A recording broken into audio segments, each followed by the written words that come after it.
Espíritu Santo y el creyente. Los credos cristianos de la era patrística hacían énfasis sobre la persona del Espíritu Santo, con detalles específicos respecto a su divinidad. Necesitamos reflexionar sobre lo que dice la Escritura acerca del Santo Espíritu. Algunos creen que el Santo Espíritu no es Dios. Hay religiosos que hablan de él como si tuviera un tercer rango en la jerarquía. Y no se trata de cadena de mando. La Escritura no enseña que una persona de la Trinidad sea más poderosa que otra ni que sea una de ellas más importante.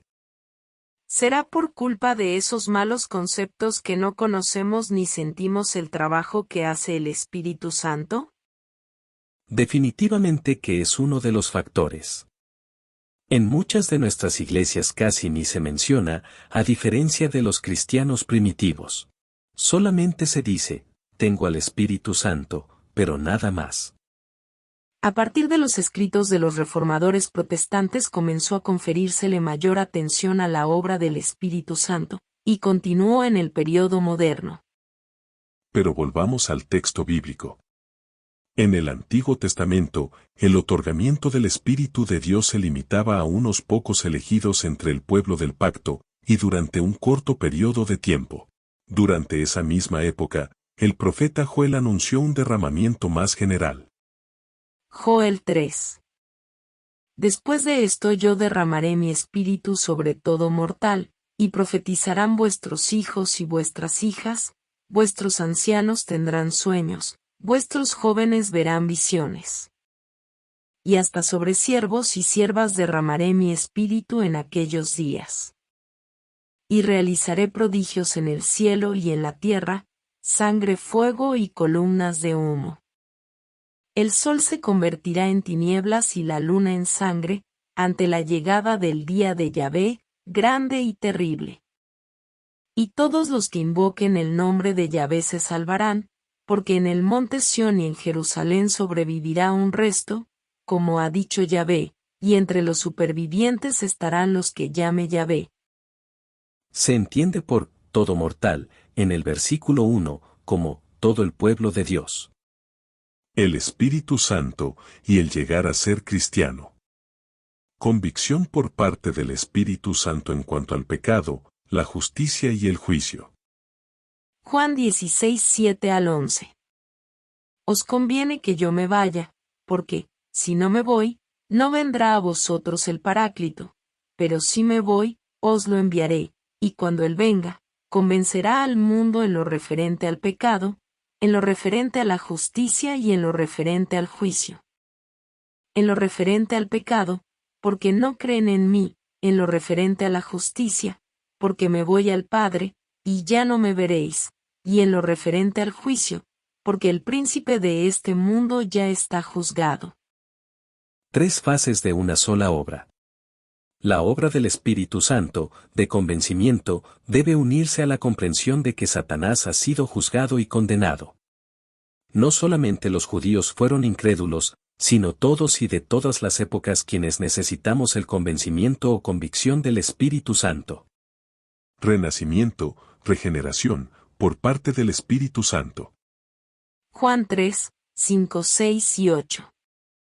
Respondió Jesús, en verdad te digo que el que no nazca de agua y de espíritu no puede entrar en el reino de Dios. Lo nacido de la carne es carne, lo nacido del espíritu es espíritu.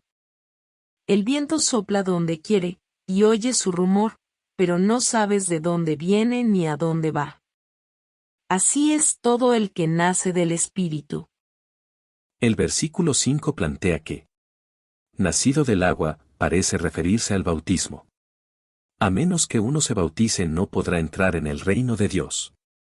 Nacido de agua y de espíritu parece entenderse como una acción simple, no como dos acciones, que constituye la limpieza de la regeneración.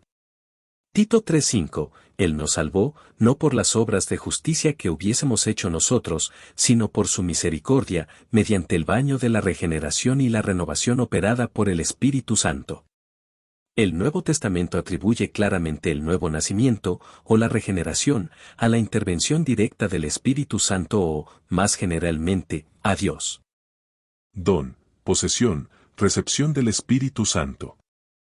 Pedro anunció en el día de Pentecostés: Convertíos y que cada uno de vosotros se haga bautizar en el nombre de Jesucristo, para perdón de vuestros pecados y para que recibáis el don del Espíritu Santo. Hechos 2:38. Pablo formuló una pregunta retórica a los Gálatas. ¿Habéis recibido el Espíritu por las obras de la ley, o por creer en la predicación? Gálatas 3:2. Mas vosotros no vivís según la carne, sino según el Espíritu, ya que el Espíritu de Dios habita en vosotros. El que no tiene el Espíritu de Cristo no le pertenece. Romanos 8:9. El don del Espíritu, la recepción del Espíritu y la tenencia y posesión del Espíritu parecen sinónimos de lo que es básico y esencial para todos los cristianos. El bautismo en el Espíritu Santo. No es mandamiento, sino promesa. Hechos 1:4-5. Mientras estaba comiendo con ellos, les ordenó: No os vayáis de Jerusalén, sino aguardad la promesa del Padre, que oísteis de mí. Porque Juan bautizó con agua, pero vosotros seréis bautizados con Espíritu Santo dentro de pocos días. El bautismo en el Espíritu Santo es administrado únicamente por el Señor Jesús. Mateo 3:8-12. Dad, más bien, fruto digno de conversión, y no creáis que basta con decir en vuestro interior: tenemos por padre a Abraham, pues os digo que Dios puede de estas piedras suscitar hijos a Abraham. Ya está el hacha puesta a la raíz de los árboles, y todo árbol que no dé buen fruto será cortado y arrojado al fuego. Yo os bautizo con agua en señal de conversión, pero el que viene detrás de mí es más fuerte que yo, y no soy digno de llevarle las sandalias. Él os bautizará en Espíritu Santo y fuego. En su mano tiene el bieldo y va a aventar su parva, recogerá su trigo en el granero, pero la paja la quemará con fuego que no se apaga. Mateo 3:8-12 nos confirma que realmente es el Señor Jesús quien administró el bautismo en el Espíritu Santo. Debe notarse en este texto de Lucas que no debe traducirse con, ya que el Espíritu Santo no es instrumento, sino una presencia activa. No es bautismo con el Espíritu, sino, en el Espíritu. ¿Será el tema del fuego un anuncio de Pentecostés? ¿La venida del Espíritu en forma de lenguas de fuego? Esto significaría la acción purificadora del Espíritu. El bautismo en el Espíritu Santo no aconteció antes de Pentecostés. Juan 7:39. Esto lo decía refiriéndose al Espíritu que iban a recibir los que creyeran en él. Porque aún no había Espíritu, pues todavía Jesús no había sido glorificado. Lucas 24:49. Ahora voy a enviar sobre vosotros la promesa de mi Padre.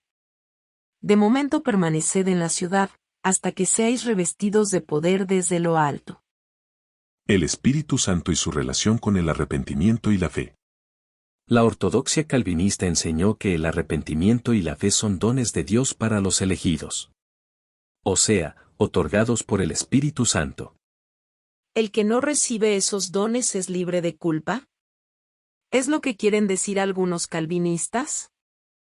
Los arminianos y wesleyanos comprendieron al arrepentimiento y la fe como respuestas humanas esenciales a la presencia del Espíritu Santo. O sea que el ser humano debe rendir cuenta ante Dios. ¿Qué piensa usted? ¿Arrepentimiento y fe son dones? ¿Obligaciones? El Espíritu Santo y la vida cristiana. Gálatas 5:25. Si vivimos por el Espíritu, sigamos también al Espíritu. Gálatas 5:25 es una afirmación de la necesaria dependencia cristiana. Claramente depende del Santo Espíritu. El Espíritu Santo produce la certeza en un creyente. La certeza de que un creyente, discípulo, ha iniciado una real y maravillosa relación con Dios. Romanos 8:15-16. Y vosotros no habéis recibido un espíritu de esclavos para recaer en el temor, antes bien, habéis recibido un espíritu de hijos adoptivos que nos hace exclamar, Abba, Padre. El Espíritu mismo se une a nuestro espíritu para dar testimonio de que somos hijos de Dios. Clamamos Abba Padre, porque lo sabemos, porque lo sentimos, o ambas cosas. Primera de Juan 3:24. Y en esto conocemos que mora en nosotros, en que nos ha dado el Espíritu. Primera de Juan 4:13. En esto reconocemos que moramos en Él, y Él en nosotros, en que nos ha dado su Espíritu. El Espíritu Santo nos ayuda en las oraciones. Romanos 8:26-27. De igual manera, el Espíritu viene también en ayuda de nuestra flaqueza. Como nosotros no sabemos pedir como conviene, el Espíritu mismo intercede por nosotros con gemidos indescriptibles. Y el que examina el interior de las personas ya sabe lo que anhela el Espíritu, y que, cuando intercede en favor de los santos, lo hace conforme a la voluntad de Dios. El Espíritu Santo y la resistencia al pecado. Primera de Tesalonicenses 4:3-7-8. Dios quiere vuestra santificación, que os alejéis de la fornicación. Pues no nos llamó Dios a la impureza, sino a la santidad. Así pues, el que esto desprecia, no desprecia a una persona, sino a Dios, que os hace don de su Espíritu Santo. Primera de Corintios 6:18-20. Huid de la fornicación. Todo pecado que comete una persona queda fuera de su cuerpo, mas el que fornica, peca contra su propio cuerpo. ¿No sabéis que vuestro cuerpo es templo del Espíritu Santo, que está en vosotros y que habéis recibido de Dios? Así que no os pertenecéis, habéis sido comprados a buen precio. Usad, pues, vuestro cuerpo para honrar a Dios. Como hemos observado, el Espíritu Santo se aflige por los pecados de los cristianos, ya sea mentir, como Ananías, Hechos 5:3, el enojo excesivo, el robo, las malas palabras, Efesios 5:25-30. El Espíritu Santo crea dentro del cristiano una sensibilidad creciente respecto del pecado, y da al cristiano una creciente habilidad para superar el pecado cuando es reconocido en la propia vida. Si es así, ¿cómo es posible que algunos cristianos, incluso líderes de las iglesias, se transforman cuando tienen poder o dinero? Y salen los escándalos a luz pública. Pastor cortado de comunión por tocar dinero ajeno. Pastor causando división en una iglesia. Pastores peleando por poder, por tener el primer lugar. ¿A qué se debe? Tal vez necesitamos poner atención al apóstol Juan cuando escribió en su primer carta, capítulo 4 versículo 13. Dice que moramos en Dios y Él mora en nosotros. No se trata solamente de que Él mora en mí, también debo morar en Él. El Espíritu Santo no nos transforma si nosotros moramos en el amor al dinero y en las ansias de poder. El dinero nos transforma si moramos en el dinero. El poder nos transforma si moramos en el poder. ¿Entiende? Romanos 7:5-6. Porque, cuando nos dejábamos guiar por la carne, las tendencias pecaminosas, excitadas por la ley, actuaban en nuestro cuerpo para que produjéramos frutos que conducen a la muerte. Ahora, sin embargo, hemos quedado emancipados de la ley, muertos a todo lo que nos tenía aprisionados, de modo que podemos servir según un espíritu nuevo, no según un código anticuado. Colocar la mente en la carne es lo opuesto a colocar la mente en el espíritu. El Espíritu Santo moldeando el carácter del creyente. Gálatas 5:16. Os digo, pues, que procedáis según el Espíritu, sin dar vía libre a las meras apetencias humanas, es decir, a la carne. Gálatas 5:19. Ahora bien, las obras de la carne son bien conocidas. Fornicación, impureza, libertinaje, idolatría, hechicería, odios, discordia, celos, iras, ambición, divisiones, disensiones, rivalidades, borracheras, comilonas y cosas semejantes. Si los creyentes supiéramos que es posible eliminar todos estos defectos, haríamos un mejor esfuerzo, con ayuda del Santo Espíritu. Otro problema, además de la ignorancia, es que imitamos a otros creyentes. Si un líder puede dar tan mal ejemplo, entonces no estoy tan mal. Hay otros peores. Esa no es buena actitud, ni la intención del Santo Espíritu para con nosotros. Estoy entendiendo mejor el problema de los creyentes. Rechazamos la ayuda que ofrece el Espíritu Santo, y nos enfocamos en personas tan débiles, o más débiles que nosotros. Estamos mal.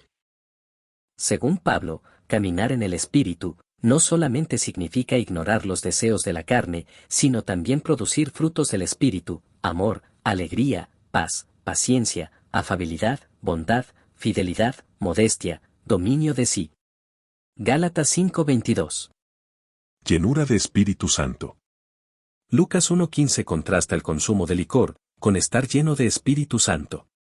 Lucas 1:41 relaciona el gozo de Juan en el vientre de su madre con la llenura de Espíritu Santo en Isabel. Lucas 1:67 relaciona la llenura en Zacarías con la profetización. Lucas 4:1 asocia la llenura de Espíritu Santo con su viaje al desierto. Hechos 2:4 establece que cuando todos quedaron llenos de Espíritu Santo, se pusieron a hablar en diversas lenguas, según el Espíritu les permitía expresar. En Hechos 4:8 se nos dice que Pedro habló a los jefes del pueblo cuando fue lleno del Espíritu Santo. Mientras el bautismo era un acontecimiento único en relación con el cristiano individual, estar lleno parece ser un acontecimiento que puede repetirse. Pablo también asoció el gozo, la paz y la esperanza con estar llenos del Espíritu Santo. Romanos 5:13. Parece que estar lleno del Espíritu Santo es manifestar los frutos en la práctica. Demostrar con acciones que nuestro carácter se ha transformado por influencia divina. El Espíritu Santo y la redención final. Romanos 8:23. Nosotros mismos, que poseemos las primicias del Espíritu, gemimos en nuestro interior anhelando la liberación de nuestro cuerpo. Parece decir este texto que el Espíritu Santo es la primera parte de la glorificación venidera, el anticipo del reino. Que el Espíritu Santo es la posesión presente y futura de los cristianos. Un otorgamiento parcial, que comprueba el otorgamiento total del futuro. Pablo habla del Espíritu como garantía. Segunda de Corintios 1:22. Él fue quien nos marcó con su sello y quien puso el Espíritu en nuestros corazones, como arras de lo venidero. Segunda de Corintios 5:5. Dios nos ha dado en arras el Espíritu. Efesios 1:14. El Espíritu es garantía de nuestra herencia, hasta que el pueblo de su posesión sea redimido, y su gloria sea así alabada. El Espíritu Santo tiene participación directa en la resurrección del cristiano. Romanos 8:11. Y si el Espíritu de aquel que resucitó a Jesús de entre los muertos habita en vosotros, aquel que resucitó a Cristo de entre los muertos dará también la vida a vuestros cuerpos mortales por su Espíritu que habita en vosotros. Comenzamos con la anticipación en el Antiguo Testamento del derramamiento del Espíritu del Señor sobre toda carne. Luego examinamos la obra de convencimiento y regeneración del Santo Espíritu y la posesión del mismo por parte de los creyentes. Indagamos acerca del bautismo en el Espíritu Santo. Relacionamos al Espíritu con el arrepentimiento y la fe. Luego vimos cómo deben interpretarse las diversas funciones del Espíritu en la certeza de la vida cristiana. Y vimos la dimensión escatológica del Espíritu en función de la primicia, el sello y la resurrección. Pero el Espíritu Santo no solamente obra en el creyente individual, sino también en la Iglesia.